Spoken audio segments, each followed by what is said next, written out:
Salut à toutes et à tous, c'est Cam, on se retrouve aujourd'hui pour les achats manga du mois de mars. Et ce mois-ci j'ai acheté 48 tomes chez pas mal d'éditeurs différents, donc comme d'habitude on va faire un classement du nombre de tomes achetés par éditeur, et c'est parti. Avant de commencer la vidéo, n'hésitez pas à vous abonner à la chaîne, il y a pas mal de gens qui regardent mes vidéos, je les en remercie, mais qui ne sont pas abonnés à la chaîne, donc n'hésitez pas, ça m'aide beaucoup, et puis on est toujours avec cet objectif des 1000 abonnés avant la fin du mois de juin, on espère y arriver. N'hésitez pas aussi à mettre un petit commentaire avec vos achats du mois et ce que vous avez pensé des miens et si vous avez des suggestions. On reprendra ce petit principe du tournoi des achats manga pour le mois prochain, donc pour les achats du mois d'avril. Donc n'hésitez pas à me suivre sur l'onglet communauté sur YouTube, mais aussi sur Instagram, tout est en description. Et j'oublie à chaque fois de le dire, mais j'ai aussi un compte Rakuten, donc qui vous permet, avec le code qui s'affiche juste ici, hop, de gagner 10 € sur 20 € d'achat, donc c'est à dire que si vous achetez 3 mangas, au lieu de les payer 20 €, vous allez les payer 10 €. Donc c'est intéressant, ça vous permet à vous de gagner des sous, et ça vous permet à moi aussi d'acheter des mangas pour la chaîne, donc n'hésitez pas, ça me ferait plaisir, et je pense que ça vous ferait plaisir aussi, à vous d'avoir une petite réduction comme ça. Sans plus tarder, on commence la vidéo. Avec un tome par éditeur, il y a 10 éditeurs différents je crois, donc Gannibal, tome 12 de Megan. Alors je le fais jamais d'attendre la sortie d'un prochain tome pour commencer à lire celui-là, mais pour celui-ci je vais le faire parce que le tome 13 conclura la série et franchement j'ai envie de tout me relire d'un coup. Donc je me le garde au chaud, celui-là je le lirai pas, donc il sera pas dans la tier list des lectures du mois de mars, mais j'ai trop hâte de lire, j'ai trop hâte de lire la fin. Donc vivement le tome 13 pour que je puisse tout me relire. J'en avais parlé dans une vidéo précédente, Konkuru, qui est donc le Jump français, qui a été fait à l'initiative de Français du coup, et qui ne comprend que des auteurs français. C'est super intéressant, j'avais lu le tome 1, j'avais beaucoup aimé, et là j'ai le tome 2, je ne l'ai pas encore lu, mais j'ai hâte de découvrir la suite de certaines histoires, et certainement des nouvelles histoires je suppose, donc vraiment hâte de découvrir ça. N'hésitez pas à les suivre sur Instagram, ils mettent pas mal de nouveautés là-dessus, et ça permet de soutenir surtout le manga français, donc super initiative, donc Konkuru encore une fois, vraiment hâte de lire ce tome là. Chez Glénat, le tome 23 de Tokyo Revengers, il me semble qu'il nous en reste plus que 7 pour arriver à la fin. On verra comment ça se profile. Celui-ci a été un petit peu mieux que le tome 22, mais encore une fois pour moi, cet arc est un peu de trop, donc on verra sur la durée comment ça se passe. Chez Crunchyroll, le tome 13 de Mashle, qui était mieux que les derniers, franchement, on en parlera un peu plus dans la tier list. Mais voilà, ça me fait garder la série. Je me suis dit, avec ce tome-là, est-ce que ça va me faire décider à la revendre? Non. Franchement, je vais continuer jusqu'à la fin. Ça reste une bonne petite lecture. Mon premier tome de chez Noé Graphics, c'est Designs, du même auteur que Les Enfants de la Mer, que j'adore. J'ai beaucoup aimé aussi Designs, on en parlera un peu plus. Mais voilà, toujours cette patte vraiment atypique et que j'aime beaucoup. Vraiment hâte de découvrir la suite aussi. Chez K-Books, on continue avec le tome 9 de Solo Leveling. Toujours aussi bien, toujours aussi beau. Il n'y a rien à dire sur Solo Leveling. La petite pépite de chez Les Arts Noirs, Hirayasumi, de l'un de mes auteurs préférés, Kago Shinzo.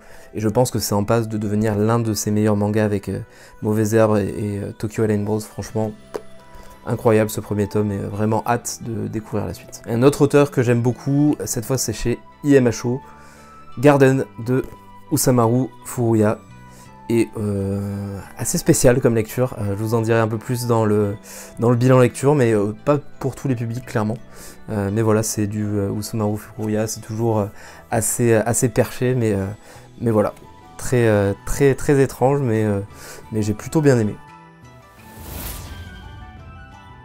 On continue avec les éditeurs en 2 tomes, Kana tout d'abord, avec le fameux tome 37 de Hunter x Hunter. Alors Hunter x Hunter, je suis pas encore tout à fait à jour, il me reste 3 tomes à lire je crois. Normalement pour le bilan lecture j'aurais tout fini, donc hâte de découvrir ce tome 37 avec cette petite édition brillante pour conclure en tout cas la série à jour. On verra quand on aura la suite. Et mon premier, Inyo Asano, il était temps que je me mette à cet auteur, et je suis vraiment pas déçu, et ça me donne envie d'acheter d'autres mangas de cet auteur. Je crois qu'ils me tentent à peu près tous.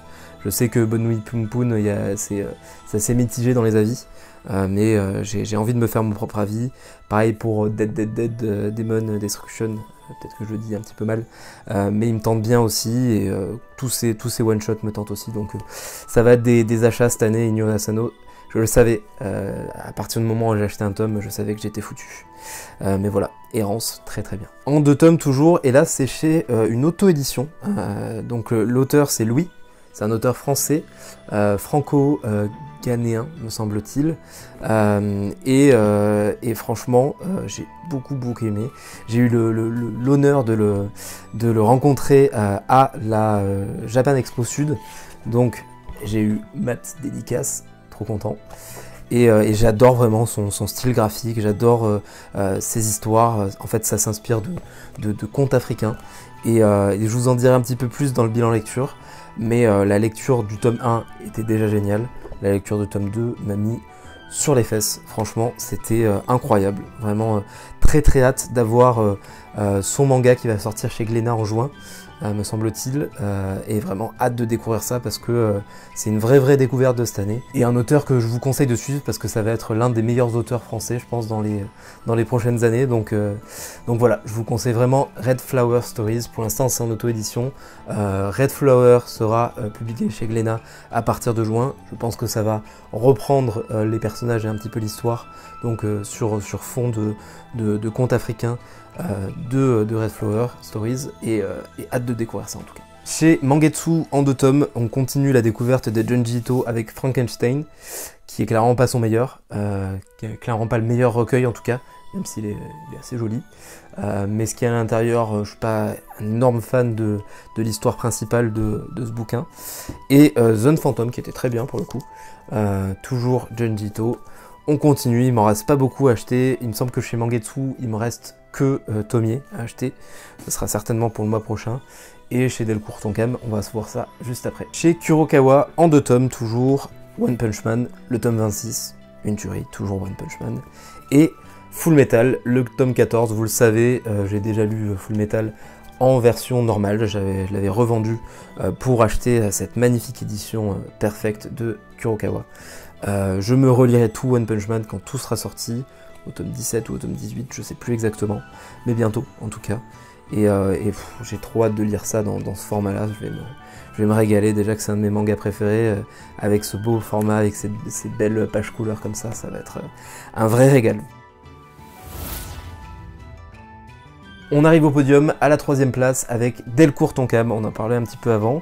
Donc, Junji Ito, j'avais pas encore de Junji Ito, pardon, de chez Delcourt Tonkam, et je commence avec les histoires courtes, qui étaient très bien, et j'achèterai ensuite Guillaume et Spiral, puis Remina qui va sortir bientôt aussi, pour compléter ma découverte de Junji Ito. Toujours chez Delcourt Tonkam, le tome 2 des Enfants de la Mer, donc toujours aussi incroyable hein, ce manga.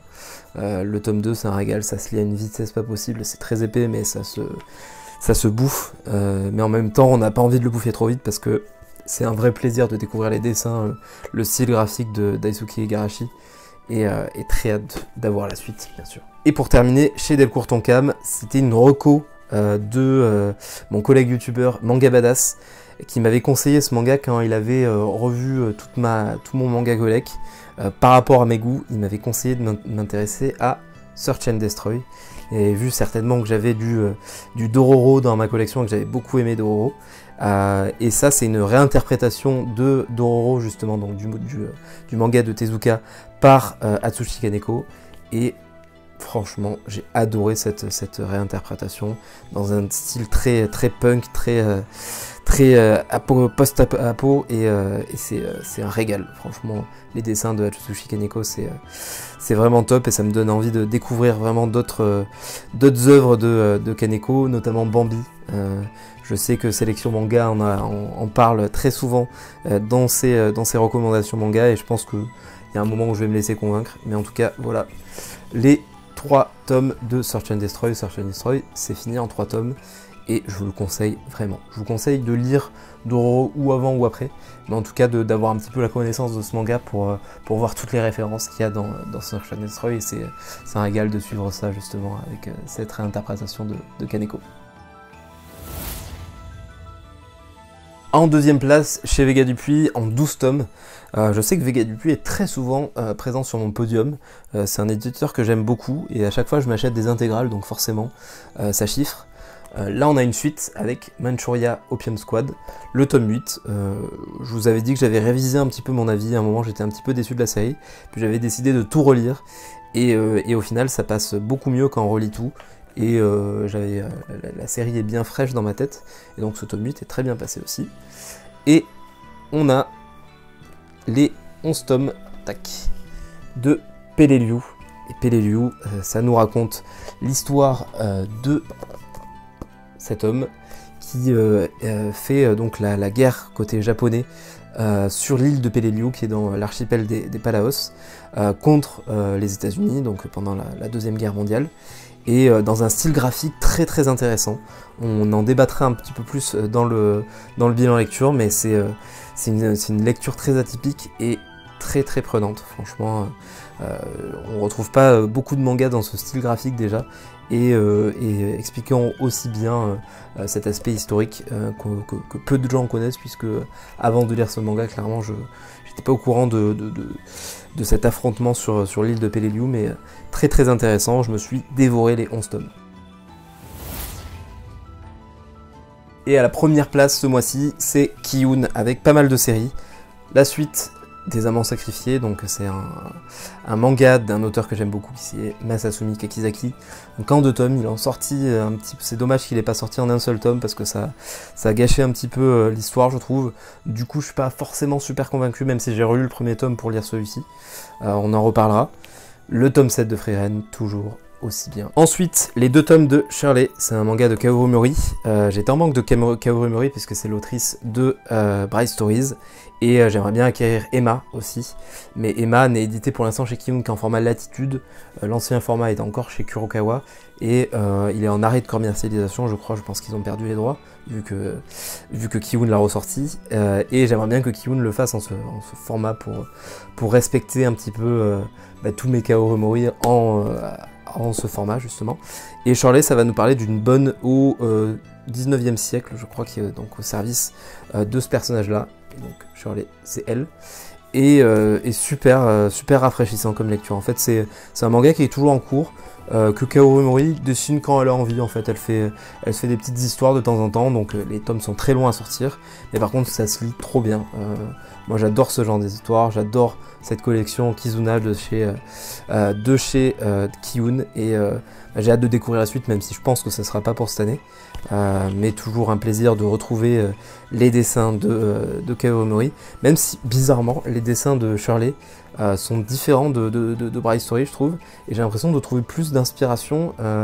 Ça me fait beaucoup plus penser à Isabella Bird par exemple dans le style, alors que c'est pas du tout la même autrice, mais c'était intéressant ce petit mélange en fait entre Kaoru Mori et Isabella Bird, du coup, et très intéressant. Shirley, je vous le conseille. Toujours chez Ki-hoon, la suite des Liens du Sang, ça c'est une pépite, ça se lit à une vitesse, mais j'ai rarement aussi vite lu 12 tomes d'une série. Là j'avais donc les 6 premiers le mois dernier, et là j'ai acheté la suite, donc jusqu'au tome 12, et j'ai dévoré ça, c'est incroyable. On en reparle dans la tier list, mais vous savez déjà où ça se classe. Et enfin, la suite des Carnets de l'apothicaire, donc c'est le manga qui avait gagné le tournoi des achats manga, et j'avais acheté les 5 premiers tomes pour découvrir, et j'ai été assez convaincu par les 5 premiers tomes, donc j'ai acheté la suite, et je suis très convaincu par la suite aussi.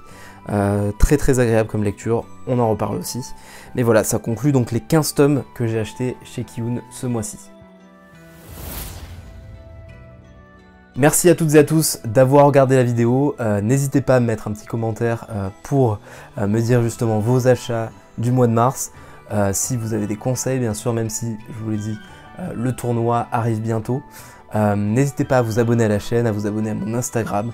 Encore une fois, si vous pouvez aller voir aussi le compte Rakuten si vous n'avez pas encore fait ça avec d'autres youtubeurs, n'hésitez pas aussi, ça m'aide et ça vous aide aussi.